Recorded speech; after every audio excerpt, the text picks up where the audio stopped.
Let's talk about a few things that we now take as gospel truths. Jet planes are bad because they emit carbon emissions. Your ute is bad because it emits carbon emissions. Your gas barbecue is also bad because it contributes to carbon emissions. But you won't believe what they're now telling us is bad. They're telling us that dirt emits carbon and is a threat to us ever reaching our net zero goals. I'm not joking. Wish that I was, but a study published in the Nature Portfolio Journal warns that Australia's soil is becoming a net carbon emitter and threatens to ruin any chance of us reaching net zero. The article details how carbon can be stored in soil, but as temperatures rise and soil becomes drier, it releases carbon into the air. And they claim that over the next 80 years, Australian soil, a great carbon criminal, will release up to 100 megatons of CO2 into the atmosphere. Have a listen to the report's author, Professor Raphael Viscari-Russell. He says if Australia wants to achieve its emissions reductions targets, that's a significant amount of emissions that we're not accounting for. So there you have it. You've heard it first here on The Late Debate. Dirt is now a major threat to the future of planet Earth. Caleb, what are we going to do? Dirt is a dirty word, it would seem. I mean, that seems to be the logical conclusion, just ban dirt. I feel so sorry for all the hippies watching tonight, probably two of you who watch this program, but they're finally going to have to take a shower because all this dirt that they've got on their bodies, you know, it's emitting carbon. What's that dirty? What kind of hippies do you know? Oh, come on. Have you seen these people who go around to these protests gluing themselves to the road? They probably haven't had a shower in 5 years, some of them. They're not hippies. You're bringing down the good name of proper hippies. Oh, well, maybe so. But this is the best advertisement for forestry that I've ever heard in my life because we've got this great natural resource that is timber, right? So a tree grows out of the ground, tree sucks carbon dioxide out of the atmosphere, you cut the tree down, you go and make something out of the timber, and then you plant another tree in the ground. And of course, once you've planted another tree in the ground, you have to water it.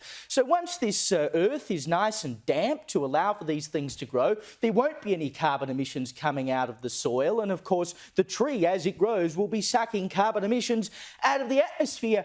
Oh, except that the Greens don't like forestry either because we've got to leave all the trees there. I mean, seriously, what do they expect us to do about this? The only way to get around it is to irrigate the soil. And you irrigate the soil by, you know, planting things in it and making it productive land, but we can't have that either. No, agriculture is one of the biggest sources of carbon emissions. Don't you know that? We've got to stop making food as we know it as well. That's dreadful. Cattle, also dreadful. This was a real eye-opener to me, this whole soil emitting emissions, now dirt is bad.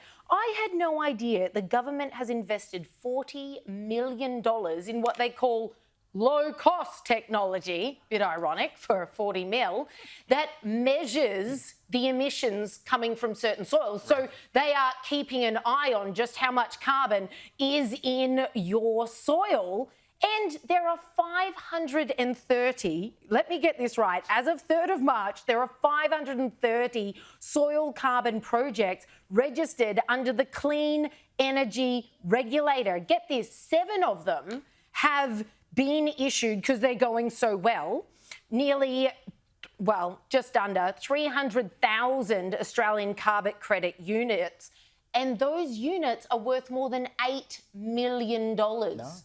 So we are literally just making up these rules. Now, you measure the carbon in your soil. If you're doing well, you can make a heck of a lot more money. And that is why last month, an Australian first, 700 breeding cattle went to auction, marketed as carbon emissions free. Like they're literally carbon neutral cattle because obviously someone had these credits. Wow. So you get those credits to offset the on-farm emissions. I love it. I just think this is complete and utter madness. Like, farmers don't have enough to worry about with floods and droughts and everything else that comes with running a property. I grew up in country Victoria, a little town called Kyabram. So I remember how many things a farmer has to juggle. If it's not the soil, it's the animals on it. If it's not the animals on it, it's the haystacks. If it's not the hay supplies, it's something else. And now they have to worry about all this jolly nonsense while trying to beat the government off their land, while the government's like, we have to acquire this compulsorily for our jolly green dream as well, because we need to run power lines through this. It's nonsense. And then when you zoom out to the bigger picture of Australia is responsible for a piddly 1.3% of total global emissions, the lengths we're putting ourselves through.